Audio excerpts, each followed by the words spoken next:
Princess Peach's Greatest Adventure. The sun rose over the living hills of the Mushroom Kingdom, illuminating the majestic castle of the ruling monarchy. As the light shined through the drapes of her bedroom window, Princess Peach woke peacefully. She gave a small yawn and a gentle stretch before sitting up. Slowly, Peach got out of bed, keeping the blanket wrapped around her, as she was not quite ready to leave its warmth just yet. She made her way over to the large wardrobe, which was filled with all of her various outfits. Today was a day to wear her regal pink dress, she decided. She stepped inside the wardrobe and closed the door behind her. A moment later, she came out, now in her royal attire. The blanket had been left very untidily on the floor of her wardrobe, but the Toads would attend to that during their afternoon cleaning of the castle. Peach made her way to the bedroom door and opened it to the long hallway. Toadsworth sat there waiting. "Good morning, Princess," he said in his typical elderly manner. "Good morning, Toadsworth," Peach replied sleepily. "Any news for today?" "Oh Princess, you know that we never discuss royal affairs outside of the throne room." Toadsworth chuckled. Silently, Peach wished that Toadsworth would throw out some of this formality. She had ruled over the kingdom for years with the same daily ritual, and it was starting to become quite boring. She had even asked him why there was such a strict routine, and he had just chuckled to himself and rambled about heritage and tradition. He had rambled for so long that Peach had fallen asleep standing up, but routine had apparently been so engraved into her behavior that she awoke to find herself sitting at the throne, as she always was at that time of day. "I'll be taking breakfast on the balcony this morning, Toadsworth." "Oh Princess, you know that meals are only ever served in the dining hall." Toadsworth chuckled. Reluctantly, the princess made her way to the dining hall. She walked to the end of a long and empty table where her breakfast sat waiting for her. She paused a moment in front of her chair, and then decided to sit in the chair adjacent to it. She shifted her breakfast plate so that it was in front of her, and began to eat. Toadsworth looked very uncomfortable at this sudden change, but he could not think of any rule or routine that the princess was directly violating. He made a mental note to have a designated meal chair from this point forward. When she had finished her breakfast, Princess Peach made her way to the throne room. The heels of her shoes clicked against the floor, and the sound echoed all throughout the empty halls. She made her way to the throne at the end of the room and sat down.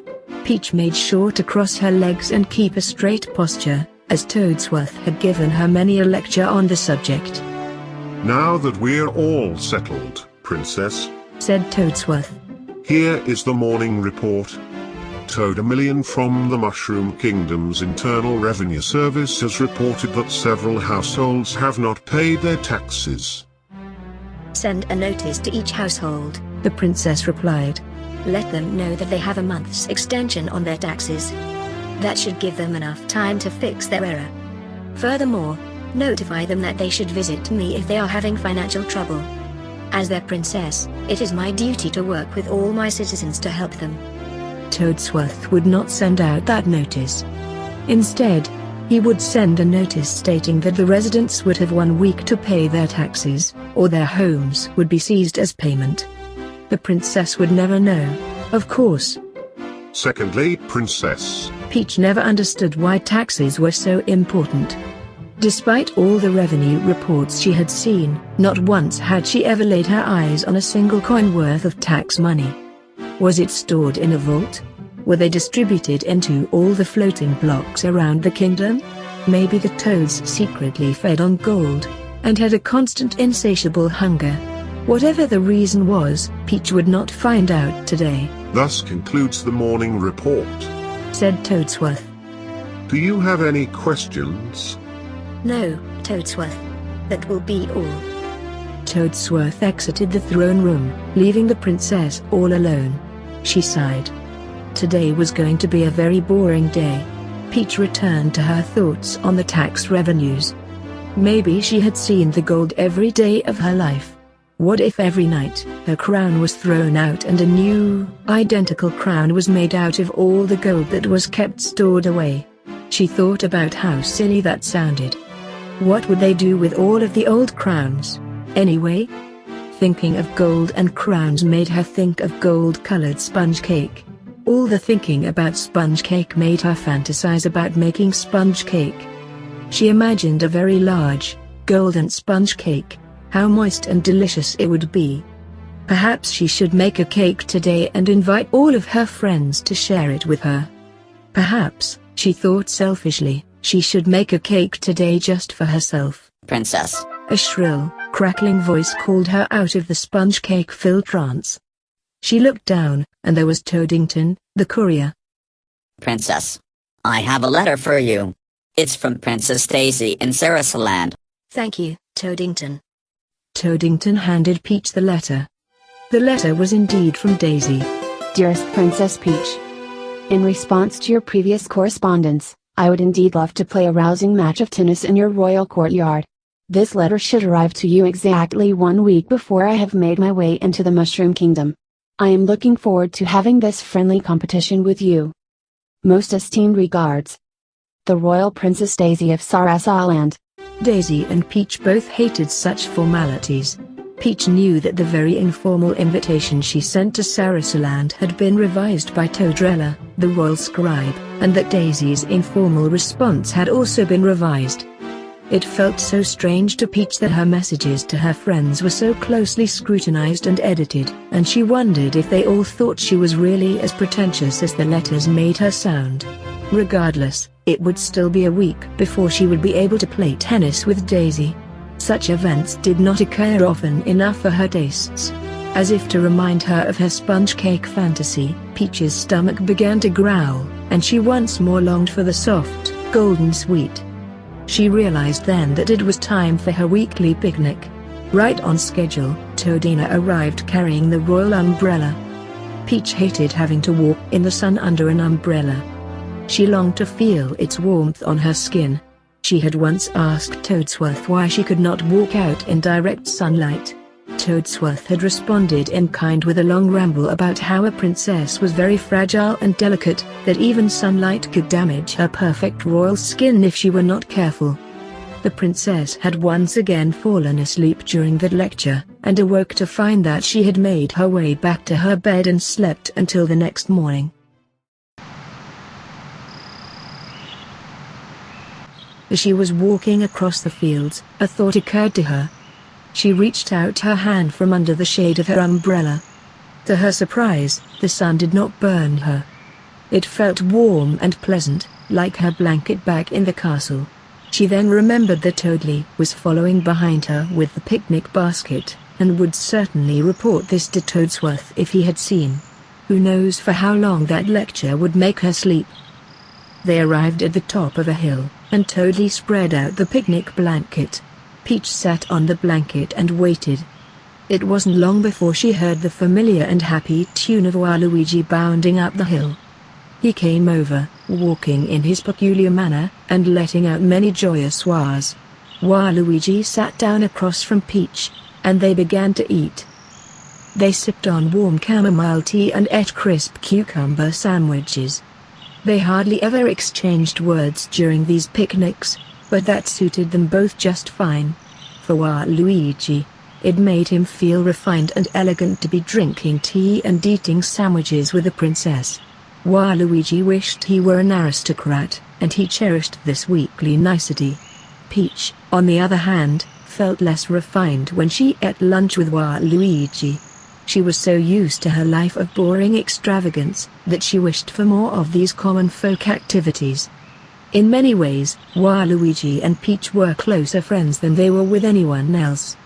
There wasn't any sort of romantic feeling between either of them, but both of them knew that they understood each other more than any of their other friends did.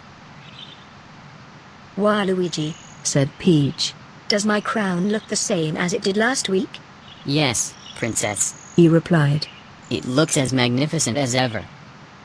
That's too bad. Why do you say that?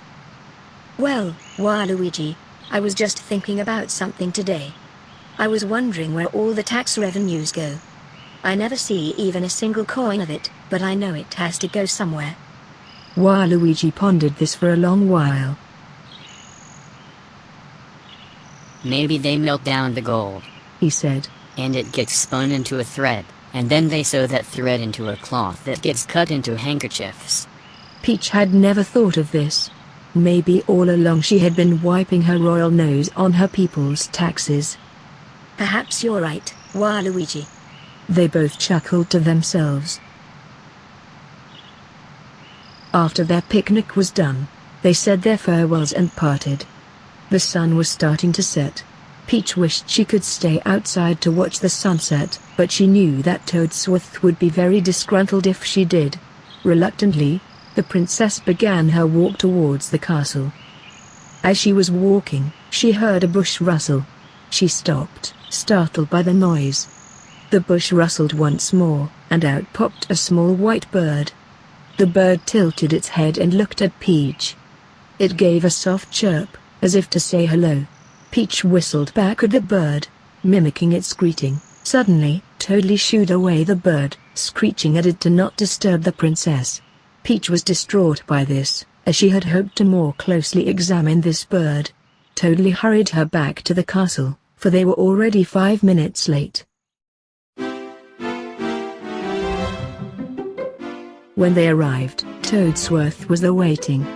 He lectured her all about how improper it was for her to reach her hand out into the sun, and how she should not stop and talk to birds.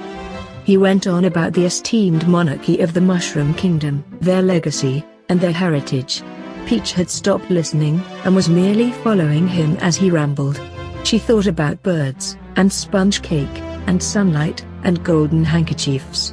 She was led into the dining hall once more, where she had found that all of the chairs had been removed from the table, save one. At the table, sat alone, minuscule slice of marble cake. The princess sat down at her designated dining chair and picked up her designated dessert fork. She sliced off a piece of cake, and put it in her mouth. It was dry and flavorless. If she had been allowed to bake the cake, it would have been a perfect sponge cake. It would have been golden, moist, and delectable, melting in her mouth as she took each bite. A shattering of glass startled Peach. In her trance, she had accidentally knocked over her plate. Dry cake was mixed with frosting and plate fragments in a pile on the ground. She stared at the mess, fixated by it. What was once considered fancy and elegant was now nothing more than a heap of mush and glass. A small trail of ants made their way to the cake, enticed by its aroma. Each ant broke off small chunks of cake and carried it away. Peach wondered what it was like to work together in such a large group. She wondered if she would feel happy laboring to bring food to her companions and fellow citizens. Toad Angelica came in with a broom and dustpan, and swept up the mess. Princess, She said, distraught. you've knocked over your dessert. Was it not satisfying to you? Peach did not respond.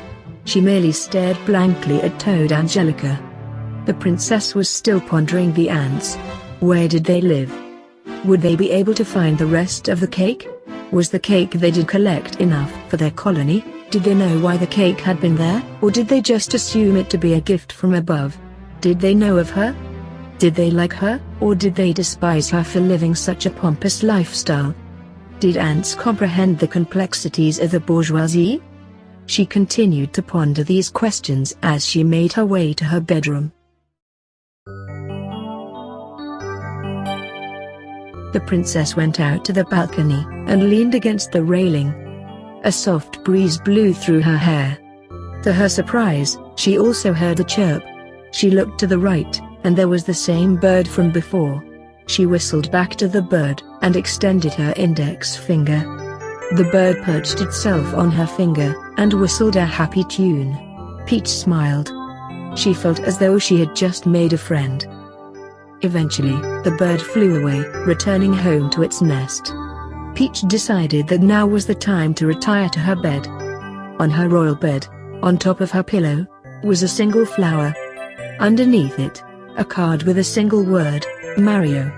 She grasped the flower and smelled it.